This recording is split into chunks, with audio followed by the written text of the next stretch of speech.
안녕하세요, 구독자님들. 저는 처음 인사드리는 30대 중반의 결혼 1년차 여자입니다. 혼자 사는 싱글 친구들이 유독 많은 저였어서 결혼은 정말 남일이라 여기며 살았는데요. 어떻게 인연이 닿아서는 남편과 결혼까지 꼬리를 하게 되더라고요.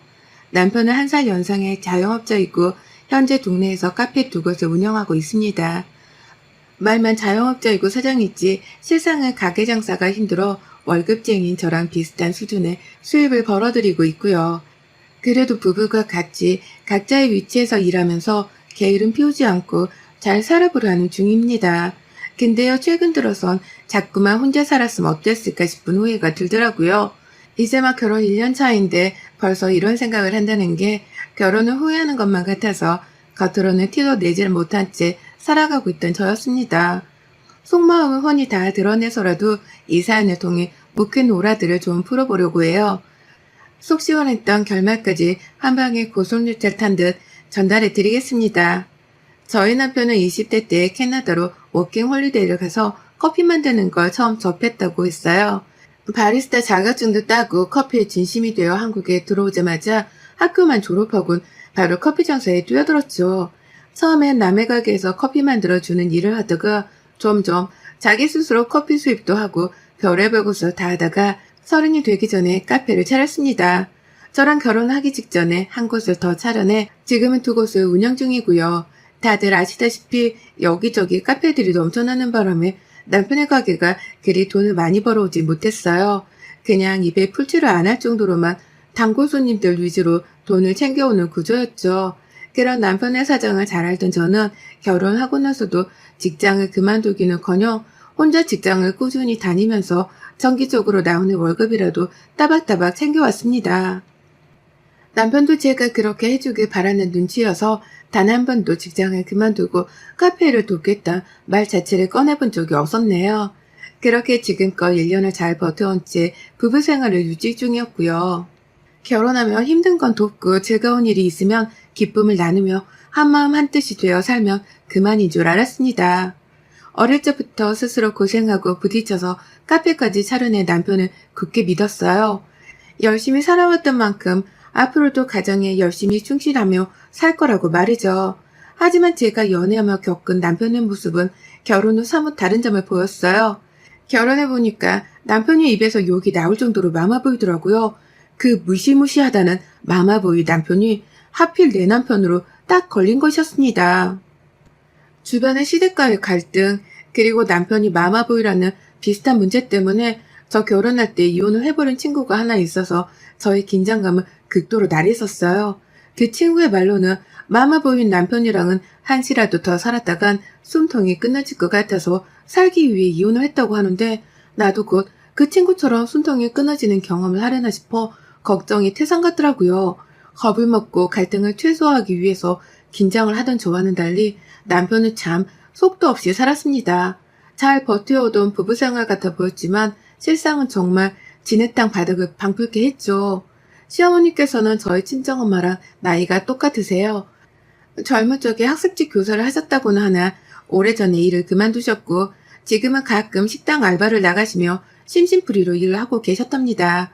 남편이 용돈도 드리고 있는 걸로 알고 있고요. 다만 남편이랑 제가 생활비를 제외한 다른 어떠한 지출에는 간섭을 하지 않기로 했던 바람에 정확한 용돈 금액은 알지를 못합니다. 저도 저희 친정 부모님께 용돈을 드리고 있었는지라 그 점에 대해선 따로 언급도 하려 하질 않았고요. 그런데 시어머니께서 저를 향한 내정 간섭이 좀 많이 심하셨어요. 나는 시어머니나 내 남편한테서 용돈 얼마를 받고 계시던 말던 내 남편이랑 얼마나 자주 연락을 하고 만나던 말던 신경을 끄고 살려고 노력하는데 어머님은 정반대로 행동을 하시는 겁니다. 혹여나 남편한테서 생활비라도 많이 받으면 어쩌나 걱정이 되셨던지 그래서 이번 달에도 생활비 말고는 돈도 안 받은 거 맞지? 확실하지? 라며 확인을 하겠다고 주기적으로 물어를 보셨고요. 혹여나 아들이 호구 잡힌 건 아닌지 중복 확인을 해야겠다며 저희 부부 생활비가 꽂히는 통장을 보여달라고 요구하기까지 하셨어요. 통장에 찍힌 금액을 봐야지만 안심이 될 것 같다는 속마음을 겉으로 말씀하시면서까지 말이죠. 내가 남도 아닌 며느리인데 며느리가 남편한테서 생활비를 좀 더 받게라도 하는 게 뭐 그리 잘못된 일인 건가 싶었습니다. 실제로 남편이 생활비를 더 보태주기라도 했으면 제가 이렇게까지 화가 나진 않았을 텐데요. 남편은 남편대로 돈 쓰는 거에 간섭을 하지 말자고 선을 긋고 살던 와중에 시어머니가 눈치 없이 돈 관리에 관여를 하겠다며 저를 닥달하는 상황이었기에 우라통이 말도 못하게 컸었습니다. 하지만 문제는 이뿐만이 아니었죠. 남편은 자기 엄마가 하는 말을 무조건 따른다고 하면서 시어머니가 시키는 대로 말을 들으라고만 했어요. 통장을 달라고 하면 드리고 돈이 필요하다면 드리라고 하며 급기야 제 월급에서 시어머니 용돈까지 챙겨드리란 말을 은연중에 뱉더라고요. 그도 모자라 시어머니가 하시는 일이 별로 없어 평소에 심심할 테니 집에 오신다고 해도 늘 문을 활짝 열어드리라고 하더라고요. 집 비밀번호도 이미 가르쳐줬다고 하면서 말입니다. 사는 집이 저랑 남편 둘이서 반반 모아 대출받아 얻은 전셋집이었어요. 근데도 남편은 일방적으로 혼자 시어머니께 비번을 알려들어선 어머님이 집안으로 마음껏 들어오실 수 있는 발판을 마련해줬고요. 본격적인 부부 사이 문제는 그것부터 시작되었죠. 제가 남편이랑 요즘 들어 부쩍 많이 싸우기 시작했어요. 뭐 평상시에도 마마보이 같은 말을 해대는 남편 때문에 섭섭한 게 많아 속이 상할 적이 많았었고 실제 마마보이처럼 행동까지 하는 남편 때문에 정이 확 떨어져서 입을 다문 적도 많긴 했습니다. 그 바람에 마음이 사소한 다툼도 분명 많았어요. 잘 지내려고 노력을 한 덕분에 다시금 관계가 원상복귀를 빨리 하곤 있지만 늘 제 마음을 속상하게 만드는 건 남편이었고 화해를 하려고 다가가는 건 저였습니다. 관계가 참 일방적이고 바뀌질 않았죠. 그런데 그간 결혼 생활을 하며 쌓였던 것이 극도로 표출이 되기 시작한 건지 요즘 들어서는 정말 지치고 힘들더라고요. 남편한테 섭섭하다고 말을 해보려 해도 이 사람이 일방적으로 시어머니 편만 들고 제 말은 바쁘다며 들으려고도 하질 않던 바람에 제대로 대화도 나누지 못하는 중이었어요. 거리두기가 해제되고 나서부터는 남편 가게가 조금 더 바빠지기 시작해서 남편이 일을 더 많이 하는 중이었거든요. 그러니 저는 저대로 팔자에도 없는 대화를 하려는 건 진작에 포기를 했고 그저 남편이랑 더 멀어지지만 말자는 생각으로 견뎌내고 있었습니다. 하지만 그러는 와중에 시어머니가 자기 아들 보고 싶다며 자꾸 내 집에 비밀번호를 누르고 들어오셨고요. 한 번은 제가 퇴근을 하고 막 옷을 갈아입고서는 침대에 누워쉬려고 했는데 문을 따고 들어오셔선 아들 이름을 부르며 엄마 왔다 하시더라고요. 그 말에 온몸에 소름까지 돋았을 정도로 혈압이 상승했었답니다. 하루 종일 너무 힘들었던 날이었는데 내 집안에서 제대로 쉬지도 못하고 시어머니를 배워야 했던 그 상황이 정말 역 같았으니까요. 하루 이틀이 아니었어요. 어머님은 자기 마음 꼴리는 대로 불규칙적으로 저희 집을 방문하셨고요. 제가 남편이랑 부부싸움을 해서 사이가 서먹한 와중에도 눈치 없이 집에 오셔서는 대놓고 네가 먼저 사과해. 밖에서 장사하고 오는 사람이랑 기싸움이라도 하려는 거야? 라며 저를 나무라셨어요. 남편은 더욱 시어머니라는 기둥 아래에 서서는 기고만장해져 갔고요. 저는 시어머니와 합세한 남편에게 억지로 사과까지 해가며 늘 분위기를 맞춰주는 사람이 되어 있었죠. 결혼 1년차가 되니 저는 딱 이 집안에 쓸모가 없는 사람이 되었답니다. 없어도 그만인 사람이었고 오히려 남편과 시어머니의 화풀이 대상이라고 표현을 하는 게 들어맞겠다 싶을 정도였죠. 그런 취급도 제가 겨우겨우 참아내고 있었는데요. 시어머니가 글쎄 도를 넘어도 한참 넘으려 하시더라고요. 그것도 남편이랑 저의 사적인 부부 사이 문제까지 들먹이면서 말입니다. 그날 제가 남편이랑 또 시어머니 때문에 아침 출근길부터 싸움을 했었어요. 시어머니가 집으로 상의 한 번 없이 소파 하나를 보내셨거든요. 남편이 허리가 아프다고 칭얼댄 바람에 시어머니가 아들 걱정이 된다며 일방적으로 저희 집 소파를 바꿔주셨던 겁니다. 누가 봐도 저렴해 보이고 저희 집에는 어울리지도 않는 갈색의 요상한 소파로 말이죠. 기존에 있던 소파를 가지고 있던 마당에 큰 새 소파를 받게 되며 난감했어요. 밤새도록 참고 참다가 다음날 아침이 되자마자 남편에게 쏘아댄 거였고요.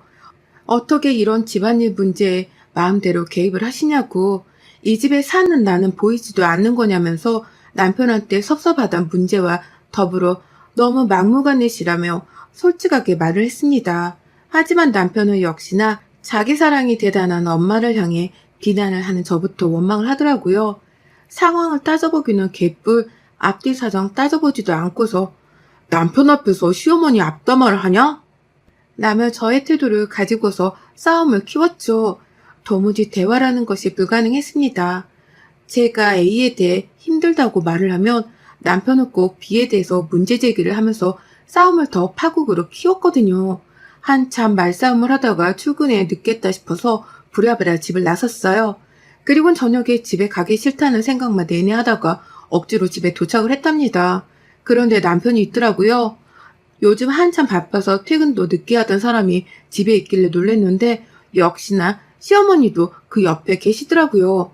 남편이랑 제가 싸웠다는 소리를 전에 들으신 건지 저를 향해 불만이 가득한 표정으로 이미 입이 대빨 튀어나온 채로 서 계셨습니다.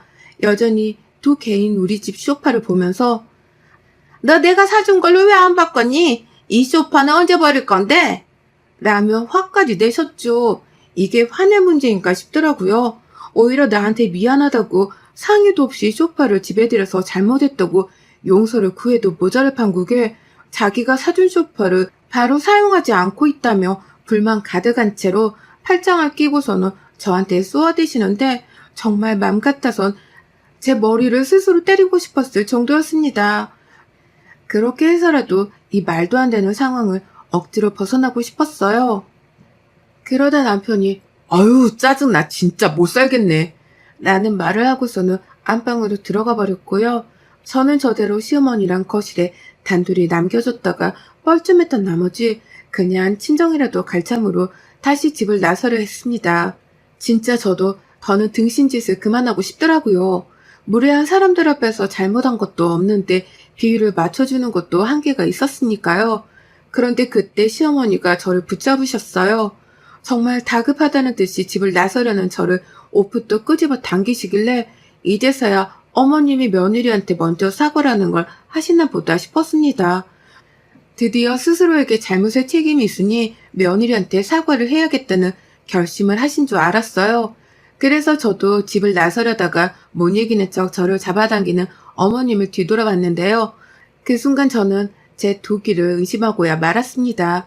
따스하게 저를 붙잡고서는 나가지 말라 회유라도 하실 줄 알았던 어머님은 제가 생각하던 상상했던 것과는 정반대의 표정으로 날이 선 채로 저를 노려보고 계셨어요. 그리고 바로 날이 선 표정만큼이나 날카로운 말투로 제게 쏘아대셨답니다. 너 출가해니 어디 가려는 거야? 집이라도 나가려는 거야 이 시간에? 라면서 말이죠. 그리고는 숨도 쉬지 않고 다음 말을 뱉어내셨어요. 내가 말했지? 너 출거해인이라고. 네 서방이랑 싸움을 했으면 얼른 가서 손이 팔이 되도록 빌며 수그려야 할 거 아니야. 라고 하면서 제가 지금 사과를 해야 하는 거라는 헛소리를 하시더라고요. 나는 아무것도 잘못한 것이 없이 이 상황을 맞닥뜨렸는데 시어머니는 오히려 제가 남편에게 싹싹 빌면서 사과를 해야 한다고 절 끌고 안방 앞까지 가셨답니다. 남편은 안방 안에서 문을 활짝 열어놓곤 저 들으라는 식으로 소리를 쳤어요. 사과 안 받아. 목소리도 듣기 싫으니까 가고 싶은 곳으로 집 나가라고 해. 라면서 제가 하지도 않은 사과를 안 받겠다고 벌써 벽을 치더라고요. 그러니 시어머니는 남편의 말에 더 호들갑을 떠시며 제 귀에 소리치셨죠. 네 서방 지금 화 단단히 났잖아. 그러면 네가 네 남편 팔가락이라도 핥으면서 용서를 구해야 할 거 아니야. 네가 왜 이 집에 시집을 왔는데 내 아들 비위 맞추고 잘 살라고 내가 결혼 허락까지 해줬더니만 뭐하고 있는 짓이야 이게? 라고 말이죠. 그러면서 한 손으로는 제 팔뚝을 자꾸만 때리시며 안방에 들어가라 보채셨고 급기야 제 등을 안방으로 밀어버린 후 문을 닫으며 말씀하셨습니다. 정네 남편 화가 안 풀리겠다 싶으면 네 몸뚱이라도 받치든가. 가시네가 몸뚱이 둬서 뭐 할라고. 라고 하면서 안방의 불까지 친히 꺼버리시고는 문을 쾅 닫으셨어요. 그 순간 안방 안에는 암흑이 서렸지만 제 속만큼은 타오르는 불길로 환했습니다. 저 미친 시목을 부부싸움을 한 남편한테 발가락을 핫트란 소리를 하더니 급기야 몸뚱이를 팔라는 막말까지 퍼부으며 나를 사지로 몰아냈구나 싶었으니까요. 상황 파악이 뒤늦게야 들기 시작했고 그로 인해 머리가 어질어질했습니다. 그 와중에 남편은 정말 저랑 합방이라도 하고 싶었던 건지 개스름한 소리까지 내면서 벨트 푸는 소리가 들리더라고요. 그 바람에 저는 딱 맹수라도 본 듯 괴성을 질러가며 안방 안에서 난리를 피웠어요. 너 그거 다시 안 묶어? 이것들이 진짜 쌍으로 돌았나? 라는 폭언과 함께 안방문을 열고서는 안방불을 켰습니다. 남편은 제 비명에 놀랬던지 얼어붙어 있었으나 정말로 벨트는 반쯤 풀려 있었고요. 저는 그 꼴을 보자마자 이 마마보이 새끼가 이젠 하다하다 같이 자란 소리까지 니네 엄마 말을 쳐듣고 앉아있냐? 하, 진짜 더럽고 소름 돋아서 더는 상종을 못하겠네. 라며 눈이 뒤집혀 소리를 치다가 침대 위로 갔어요. 베개를 들고 남편의 얼굴에 쳐대면서 더 이상 너랑 못 산다는 소리를 몇 번이고 뱉어냈습니다. 그러면서 있는 힘껏 나가 죽으라며 베개로 머리통을 쳐댔죠. 시어머니는 갑작스레 들려오는 비명에 안방으로 오셨다가 아들이 며느리한테 맞고 있자 저만큼이나 눈깔이 뒤집혀서는 절 말리겠다고 팔을 부여잡으셨는데요. 저는 그런 시어머니를 침까지 뱉어가면서 더러우니까 내 몸에 손대지 마! 라는 말과 함께 직접 뿌리쳤어요. 나를 잡은 시몬팔을 꺾어버리고서는 어따 손대? 어따 감히 손을 대? 라며 흔들어 제꼈고 아프다고 놔달라고 하는 시어머니의 말을 씹어버린 후 그대로 어머님을 남편에게로 밀쳐버렸습니다. 그도 모자라 제 손으로 시어머니를 다시 끌고선 거실로 나와버렸죠. 시어머니가 집으로 보내주신 그 어처구니 없는 소파 위로 시어머니를 밀쳤고 그 위에서 시어머니를 멱살을 잡은 채 뒹굴었습니다. 당장 가지고 꺼져. 내 집에서 꺼지라고. 능력 없는 자식이랑 결혼하며 기껏 전세금도 반 보태서 왔더니만 애미란 년은 지 아들을 호구 잡아놓고선 허구한 날 집구석에 기어들어오고 아들이란 놈은 쪽팔린 줄도 모르고 전아이를 처먹고서 마마보이 짓이나 하고 말이야. 내가 네 아들 없으면 평생 결혼도 못하고 살 줄 아니? 어따 대고 발가락을 핥으라 말아야? 니들이 잘못했는데 왜 내가 내 몸 희생해서 네 아들 비를 맞춰야 하냐고. 이것들이 하는 짓만 더러운 게 아니라 머릿속도 새까맣게 더러운 것들이네?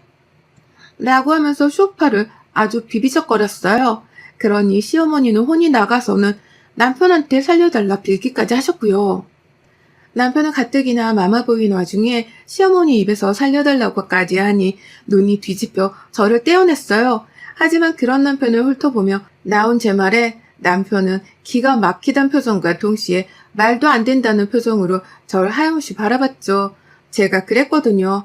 하찮은 새끼, 그냥 니네 엄마랑 재혼해서 잘 살아봐. 나는 여기서 너랑 완전히 끝이야.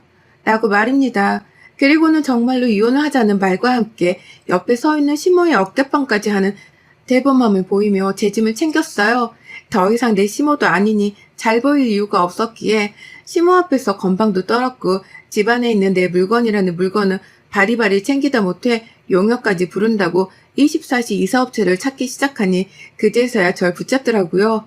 이게 무슨 말 같자는 상황이냐면 자기 엄마가 사준 소파 때문에 이혼을 하는 부부가 어딨냐 하면서 말이죠. 여태 우리의 싸움 그리고 우리의 이혼이 시어머니의 고작 소파 하나 때문인 줄로만 아는 남편을 저는 더는 말도 섞기 싫었습니다. 저런 머저리 같은 놈이랑 1년이나 살았다고 생각을 하니 없던 두통이 다 올라오더라고요. 평생 그렇게 생각하고 살란 말을 남기곤 용역이고 보고 일단 집을 나왔고 하루 종일 핸드폰 꺼놓고 숙박시설에 있다가 다음날 바로 이혼서류를 보냈습니다. 집에 가서 제 짐을 챙기려고 했더니만 시어머니가 글쎄 저희 집에 무작정 들여놨던 그 소파를 가져가셨더라고요. 이혼하겠다고 선전포고를 하니 그제서야 잘못한 줄을 알고서는 멋대로 들인 소파를 도로 가져가신 겁니다. 하지만 전 이미 두 사람의 끝장을 볼 때까지 다 본 후였기에 일말의 미련도 남아있질 않았어요. 더 이상은 자기 엄마 편만 들면서 마누라를 외롭고 힘들게 만드는 남편이라 부부라는 소리를 듣기도 싫었고요. 제 이혼 한마디에 태세 전환을 하며 분위기를 살필 줄 아는 여우 같은 시어머니를 더 오래 겪고 싶지도 않았던 거죠.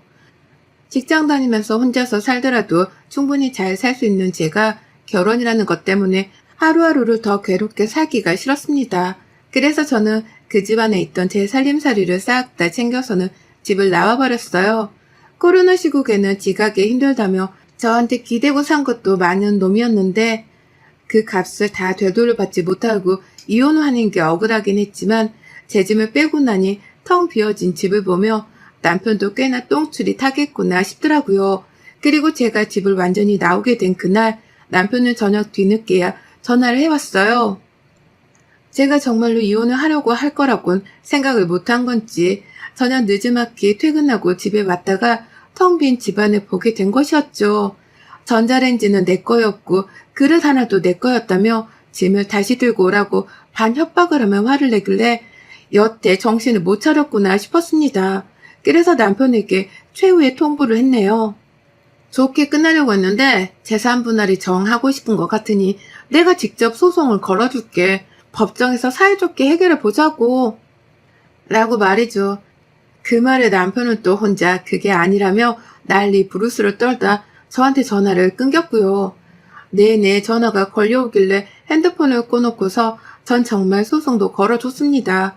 이게 사람 무서운 줄을 모르고 끝까지 진상짓을 부리려 하길래 제가 정신교육 좀 시켜주고자 이번에 바짝 약을 올려주기로 했네요. 지엄마한테 전화해서 제가 한 짓을 고자질하며 서럽다고 힘들어하고 있을 남편놈을 상상하니 벌써부터 도끼가 올라와 죽겠습니다. 제대로 밟아줘야겠다는 생각으로 시어머니께도 소장을 제 손으로 복사해서 우편으로 전달했는데요. 어머님은 제가 또 발악을 하며 덤벼들까 겁이 나시는 건지 의외로 소곤소곤 연락을 해오셨어요. 정말 이렇게까지 해야 하냐고 당신 아들이 지금 힘들어 죽으려 한다고 말이죠. 하지만 전 어머님이 어떤 말씀을 하시든 간에 오히려 제 성질을 건드리는 거니 입 좀 다무시라 쐐기를 박아드렸습니다. 아들 편 그만 들고 독립적으로 내버려 두기나 좀 하라고 어딘 제가 건방지게 훈육 좀 해드렸더니만 입을 끙끙거리며 앓는 소리로 내시다가 그래 알아서 해라 라는 말과 함께 전화를 끊어버리셨어요. 그리고 결국 남편은 그날 소송을 취하해달라고 합의 연락을 해왔답니다. 소송으로 갈 일까지는 아니고 살림살이 가져간 것들도 돌려달라 하지 않을 테니 소송은 없던 걸로 하자며 아주 싹싹 빌더라고요. 늘 제가 사과를 먼저 하는 입장이었는데 남편한테서 거짓 사과라도 받아내니 얼마나 마음 복잡하던지요. 이혼을 하려고 하고 나서야 사과를 하는 남편이 정말 미워 죽겠었거든요. 결국 전 치사했지만 남편의 사과는 받지 않았습니다. 평생 그러고 결혼 생활을 했던 것에 대해서 남자로서 쪽팔려 하라는 악담을 퍼붓곤 합의를 해주기로 했어요. 원래대로라면 나눌 재산은 별로 없어서 살던 집에서 뺀 전세 보증금 절반 돌려받으면 그만이었거든요. 하지만 남편으로부터 소송 취하 대신 합의금 300만 원을 꽁으로 더 얹어 받았답니다. 제가 챙겨간 가전제품도 남편이 더 이상 터치를 안 하기로 했고요. 그래서 전 기쁜 마음으로 이 돈을 가지고 제주도 여행이나 가보려고 저희 부모님이랑 여행 준비 중이에요. 예전 같았으면 이혼이 무슨 인생의 빨간 줄인 것 마냥 부끄러웠을 텐데 지금의 저에게 이혼은 다시 한번 잘 살라고 하늘이 내려준 동아줄과 같답니다. 그래서 남편한테 받은 합의금으로 다시 시작하는 제 인생 기분 좋은 여행하며 멋들어지게 시작해 보려고요. 여러분의 생각은 댓글로 남겨주세요. 오늘도 시청해주셔서 정말 감사합니다.